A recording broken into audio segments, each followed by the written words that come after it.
Баллада о матери. Постарела мать за 30 лет, а вести от сына нет и нет. Но она все продолжает ждать, потому что верит, потому что мать.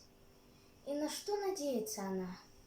Много лет, как кончилась война, много лет, как все пришли назад, кроме мертвых, что в земле лежат. Сколько их то дальнее село, мальчиков безусых не пришло. Раз в село прислали по весне фильм документальный о войне. Все пришли в кино, и стар, и мал, кто познал войну, и кто не знал. Перед горькой памятью людской разливалась ненависть рекой. Трудно было это вспоминать. Вдруг с экрана сын взглянул на мать. Мать узнала сына в тот же миг, и пронесся материнский крик: «Алексей! Алешенька! Сынок!» Словно сын ее услышать мог.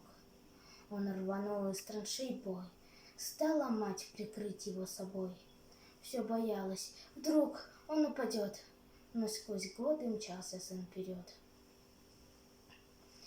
«Алексей!» — кричали земляки. «Алексей!» — просили. «Да беги!» Кадр сменился.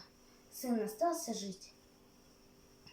Просит мать о сыне повторить. И опять в атаку он бежит. Жив-здоров, не ранен, не убит.